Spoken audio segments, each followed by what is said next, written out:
This is a big one, though, I feel like. Less settings on the camera that you need to worry about. So when you're out on location, you pick up your camera, you really only need to worry about the ISO setting, the f-stop, shutter speed. Is the thing in focus? That's about it. Every other setting on your camera you can change later. That's a big, big deal, because if you screw up the white balance on your JPEG file, you're trying to fix it in Photoshop later, okay? And you're never going to get back to if you'd had the right setting to begin with. That's a huge advantage just in itself.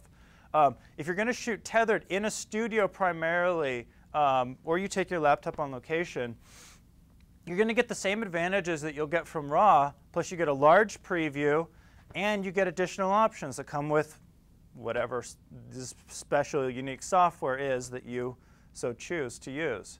But you know, there's an advantage to the large preview in that you have now a color-accurate display showing what your picture is going to look like, and you can now interactively change the lighting, put a filter over that light because you noticed something you wouldn't have noticed on the little tiny screen.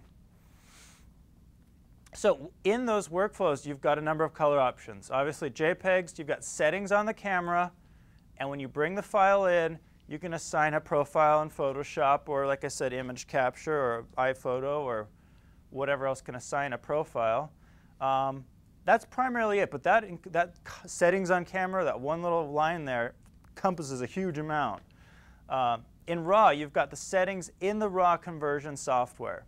White balance, exposure, brightness, contrast, etc. There's a million of them.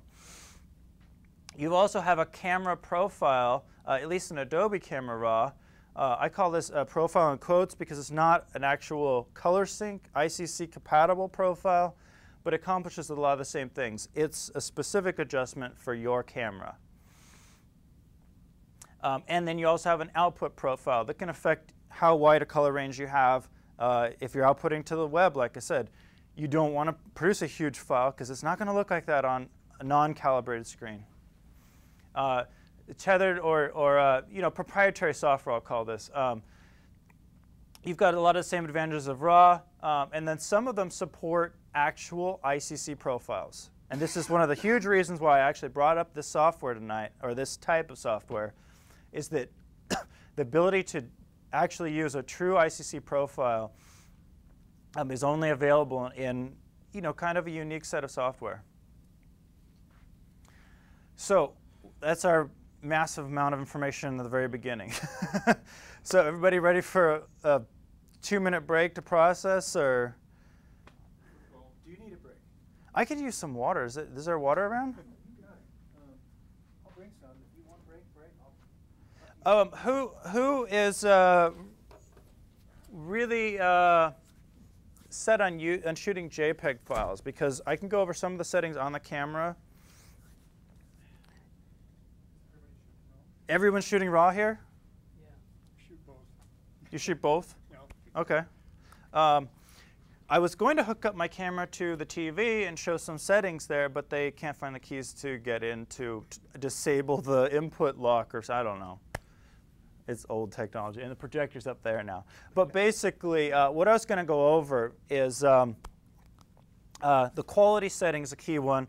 Personally, I like to shoot with a RAW and a small JPEG. That way I can scroll through the small JPEGs, and if I just want to email somebody, I've got something available that's really small, really fast. The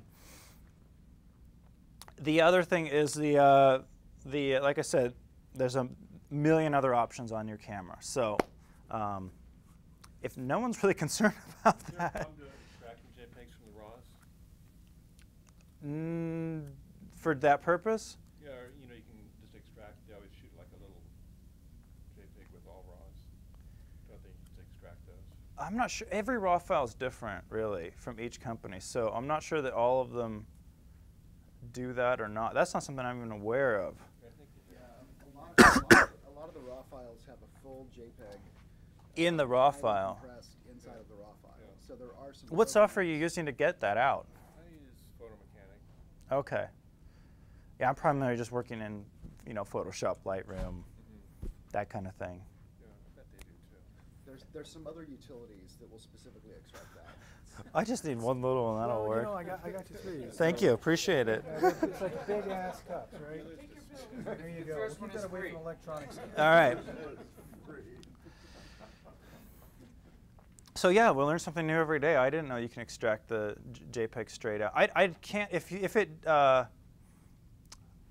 I can't think of any reason why that would be an issue.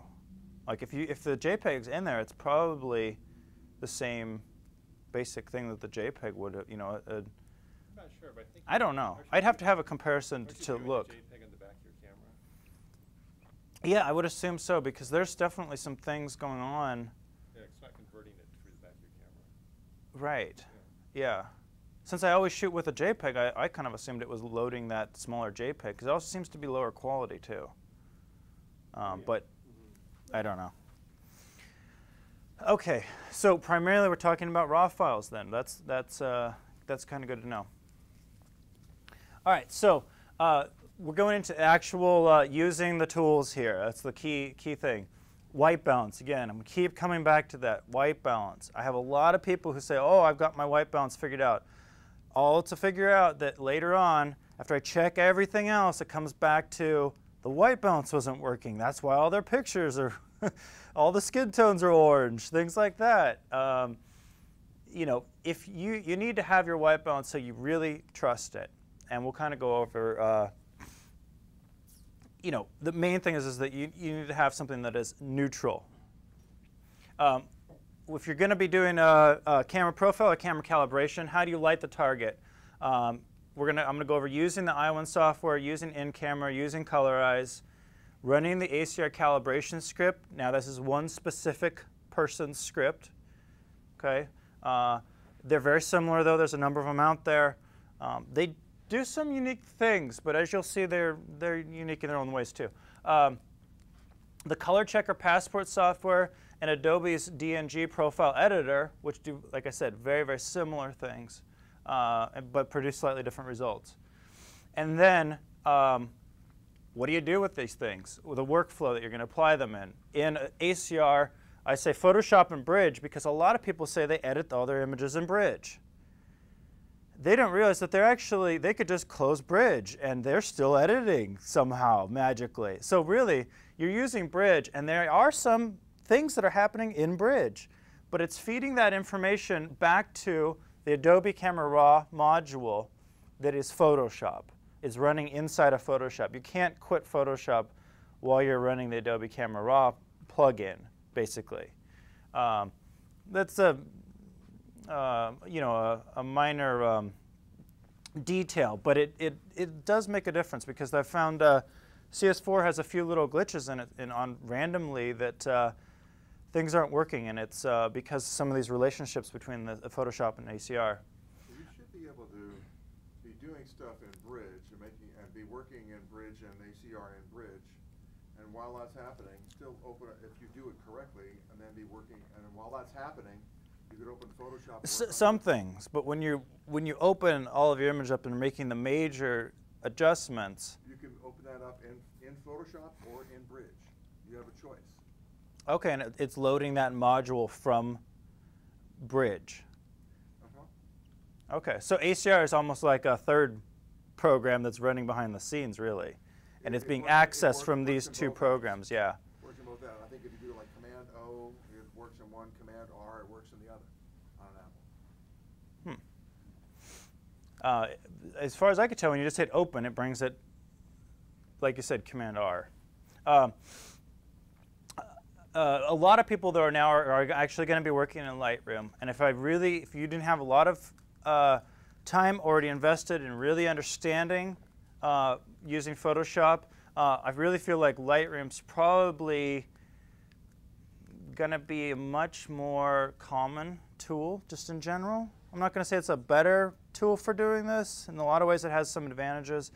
But just in general, how often are you combining multiple layered things?